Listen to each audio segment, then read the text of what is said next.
Hello, my people. Hello, my people. I love you. I love you. I love you. Now, this episode of Let's Be Real Sports is me basically by myself, so you know what that means. I am your host, your boy Solo Dolo, donned in the black, ready to talk some real stuff here today on the show. Um, so let's just get right into it. The first topic I want to talk about is the Sha'Carri Richardson versus Allyson Felix saga, or a saga that shouldn't even be a saga right now, to be perfectly honest with you. Um, Sha'Carri Richardson kind of dropped the ball here. Kind of dropped the ball on many fronts, you know. And before I begin, I did write a blog on this on the blog itself, a BRS blog on for Facebook over there. So please check it out while you're listening to me, so you can see what I have said. So I'm not sitting here contradicting myself when I say anything. Now, Sha'Carri Richardson was an Olympic hopeful. She made the Olympics. She won the Olympic trials. Was getting ready to go to the Olympics. Getting ready to face Shelly Ann Price in a big time matchup. Boom, she gets hit with Bud. Now she can't race. So she's out now. Now you have Shelly Ann Price and you have the new star, um, Herrera. Elaine Thompson Herrera. Got it. Ha. Thought I was gonna mess up, huh? Gotcha. Elaine Thompson Herrera just burst onto the scene. Well, she didn't burst onto the scene because in Rio she won both the 100 and the 200 meter as well, but it wasn't really publicized like that.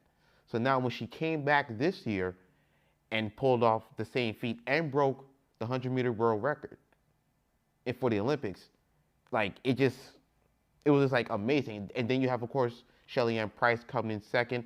I apologize for getting the woman who won bronze for Jamaica, but it was a clean sweep for Jamaican athletics in track and field, in women's track and field.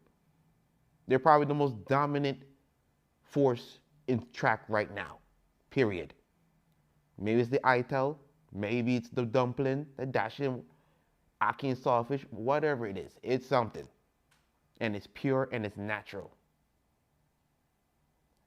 And after these women won, after Jamaica swept the gold, swept the medal the podium, excuse me, after they swept the podium, then we got focused on getting ready for the Diamond League. You know, I guess it's a series of track events that go on throughout the season after the Olympics. It's hyped up, and Sha'Carri Richardson was coming back. This was her time to really show what she has done, what she has proved, what she's improved over the time. And she gave us a TikTok video about a day. I saw it a day or two before the race, and she was in a fro, you know. And then through the magic of TikTok, whatever y'all do on there, she had that blonde hair with the blue streak, and she told y'all she was ready to go. She was ready. She couldn't be. She didn't say she couldn't be beat, but she was ready. I said, okay. So we get to the race now. The anticipation, it's everywhere. Now, Sha'Carri Richardson won the Olympic trials on that same track. I think she ran a 10.7.5. I'm going to go off the top of my head. I'm not going to Google it. Or 10.7.2, somewhere around there. So you're thinking, okay, she could be in contention. And then you have the Jamaican crew coming in, ready for war, but does it in silence. They did it in silence.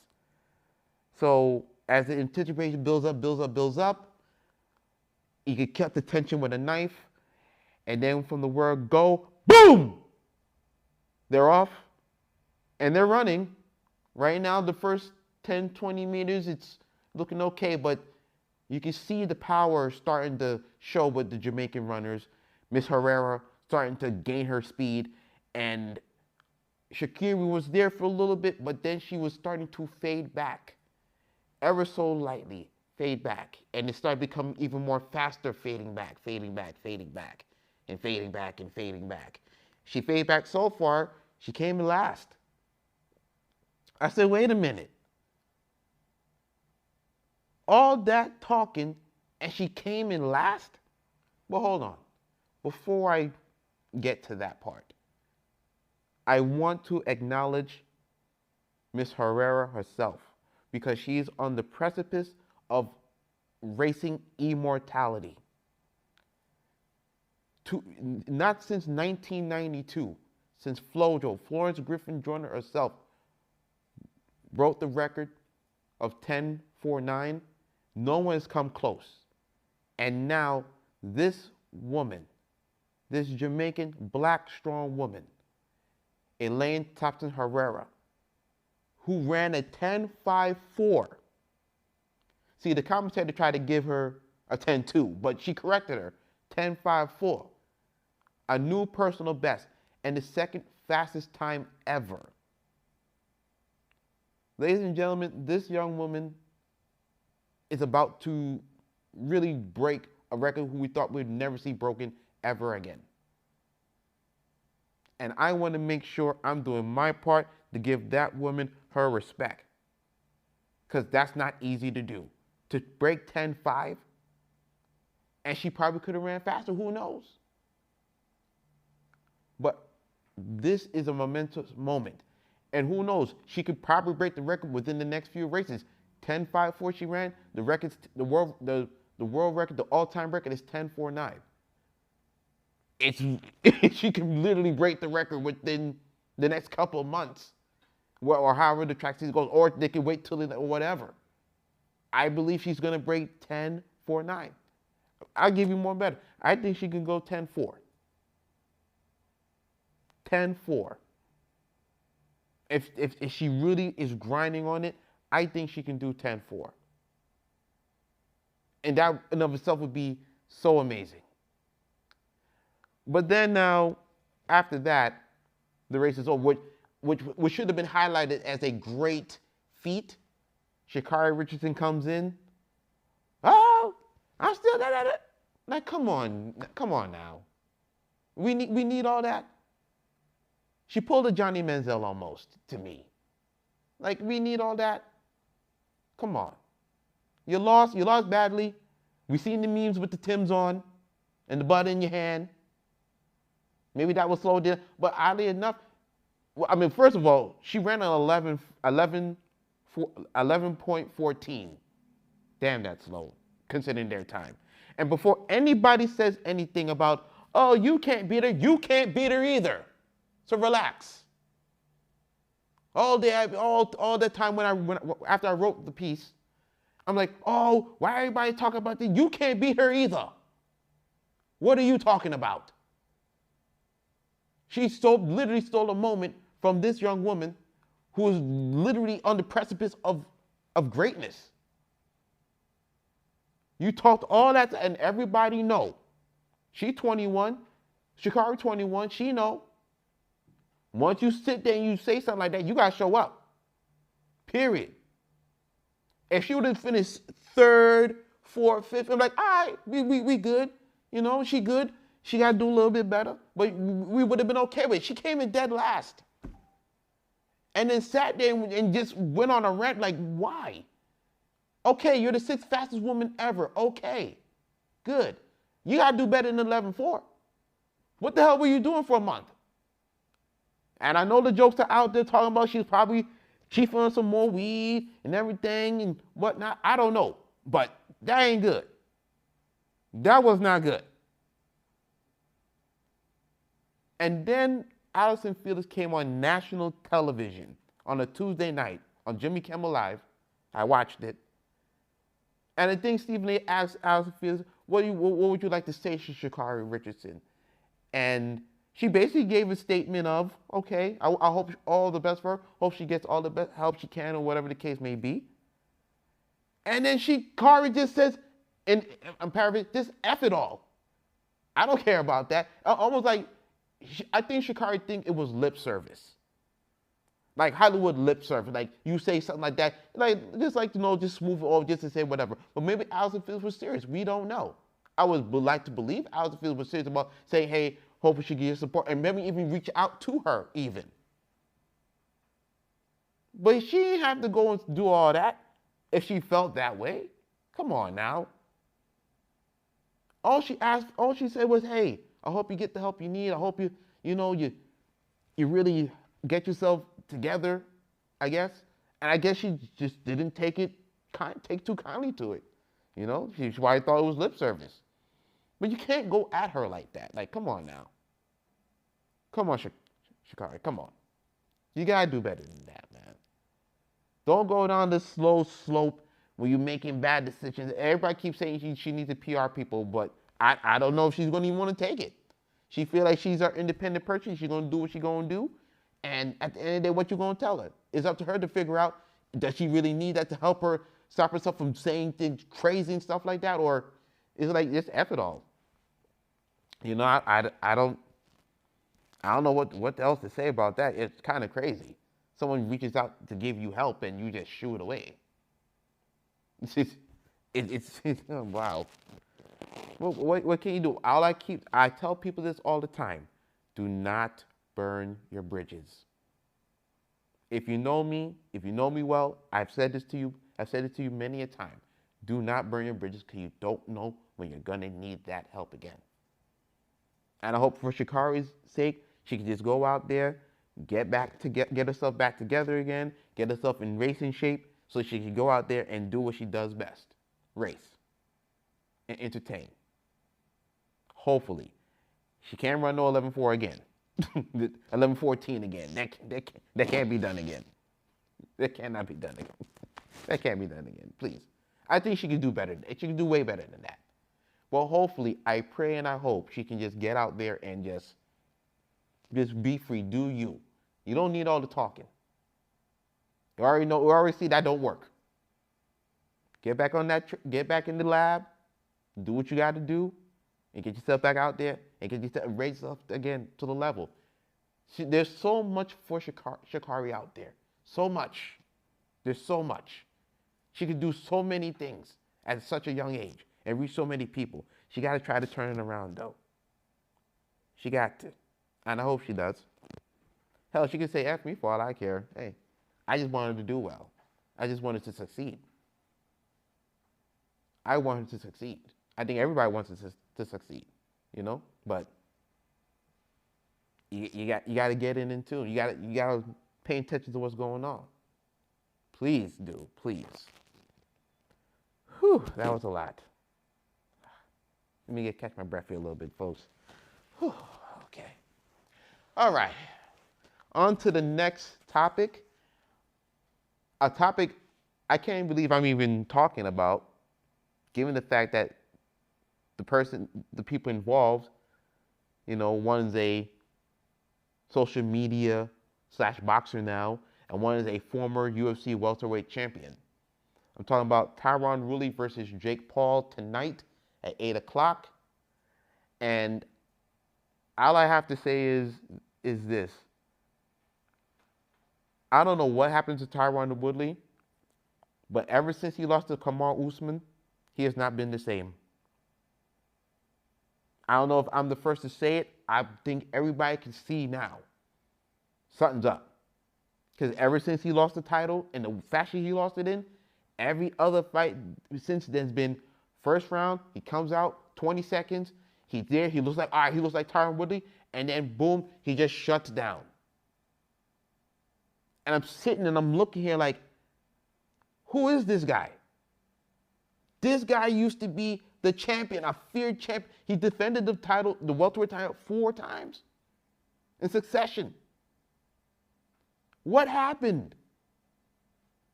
He didn't look good against Burns. He looked horrible against Covington. Actually, he didn't look good against Burns either.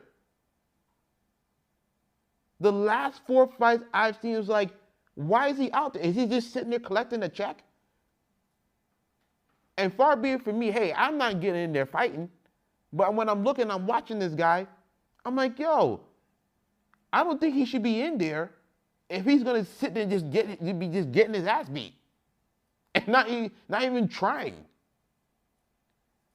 And then you say, here comes Jake Paul. You say, hey, this is supposed to be a layup for him. This is supposed to be a serious layup for him. He's supposed to mop it, but he's never boxed. This is his boxing debut for Woodley.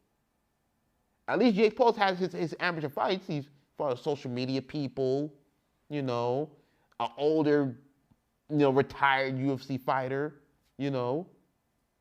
knocked him out, whatever. But people don't believe. I don't believe either. I mean, he's fought amateurly, yes, so he's trying, but people actually have Jake Paul winning this fight. And this is a bettor's dream. Could you imagine everybody picking Jake Paul and then Tyron would have just come along with it, one time and knock him out? They're cleaning up. So I don't know. People say this is a spectacle. Well, it is a spectacle. Let's be honest. But I'm interested in it because I want to see if Jake Paul can really knock this man out. Because, like I said, Woodley he looked horrible. I almost want to say, like, yo, bro, somebody need to tell him don't fight no more if he ain't trying to throw hands. You can't go out there and not throw hands and you just, like, come on, bro. What happened? And then every time I've seen Woodley talk before a pre-fight, he sounds like Woodley. He sounds like that arrogant son of, you know what?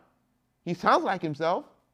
But then when he gets into the fight, he gives you maybe 20 seconds to a round, and that's it. And after that, he's doing all this pit-pat shit. Like, what the fuck, bro? I'm sorry, man. But come on. Tonight we need to see the vicious Tyron without the kicks. But I know he has hands. It's not like we don't know he has hands. It's not boxing, but he has hands. And I believe him as the professional should beat the amateur.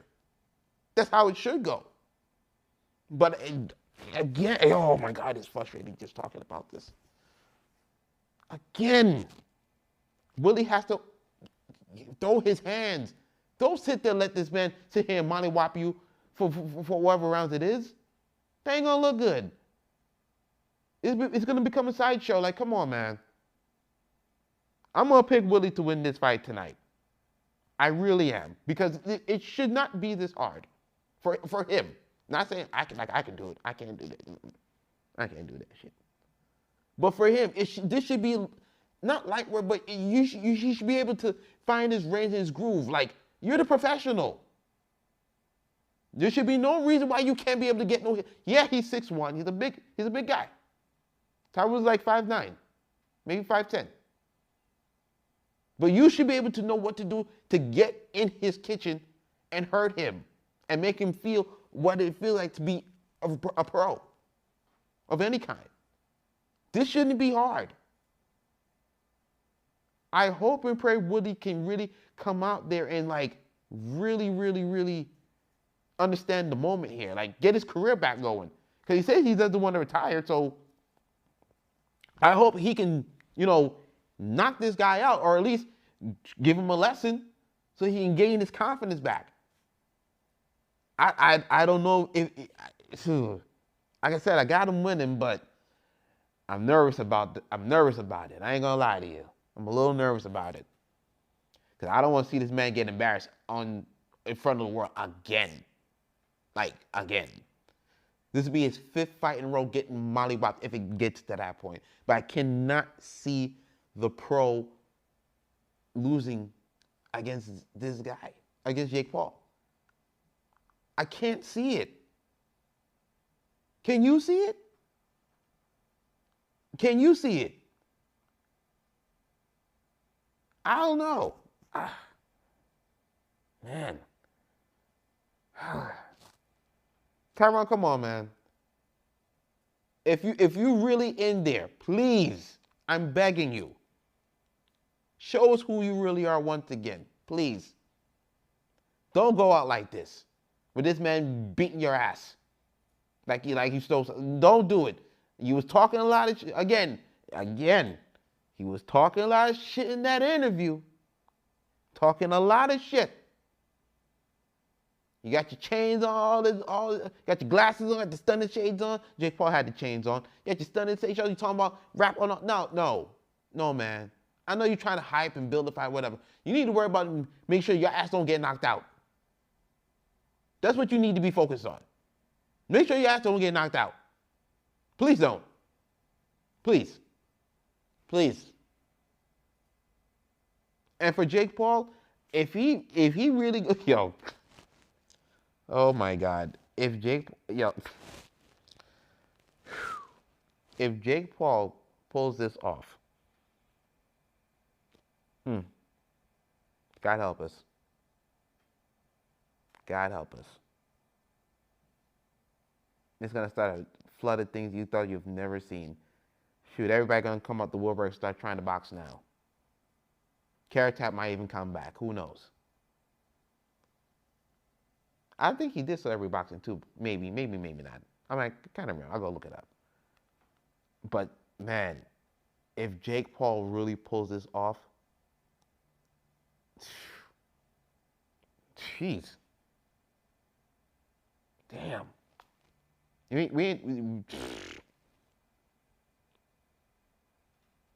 Sometimes I'm really trying to fathom this guy knocking him out. I can't fathom it.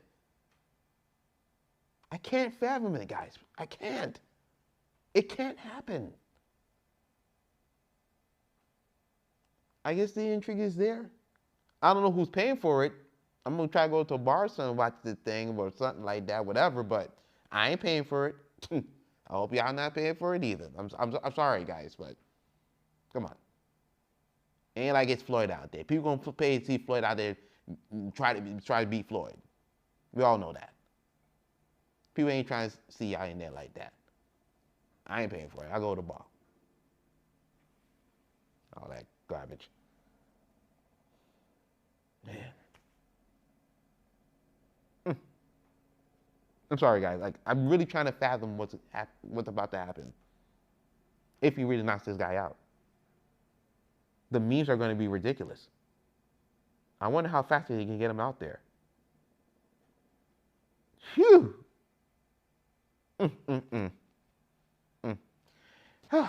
Anyway, with the little time I have left, I would like to say, of course, thank you to people. Thank you all, the masses, the people, for tuning in with me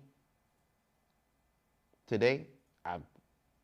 Like I said, I'm usually not doing this by myself, but today, special day. So I did what I could. I fought through. I got through, and I thank y'all for joining me. Now, as I leave you today, I'll also leave you with also please to check us out on Facebook, Spotify, Apple iTunes, YouTube, Instagram, all the social media things out there. Okay? All the social media out there. You find it, we gonna be there. You'll see my face, your brother Joe's face, sister Cheyenne. We out there. We trying to do something, y'all. Also, you can check out the blog, of course, which with me and brother Q do on a daily basis. You know, it's very insightful. I implore you to please read, please support. I need y'all support. I need it. I need it. I need it. I need it. Please, I'm begging like Keith Sweat. I need it. You feel me? So please check it out. Like. Subscribe. All that good stuff. And I think that's it for today. Hopefully, Sister Cheyenne and Brother Joe will be back next week. And I'll be back in a couple of weeks where we're all convene and join back together again. By this time, the regular season for the NFL will start. And I'll give you my prediction for the Super Bowl. Fuck Tom Brady. Peace.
Bye.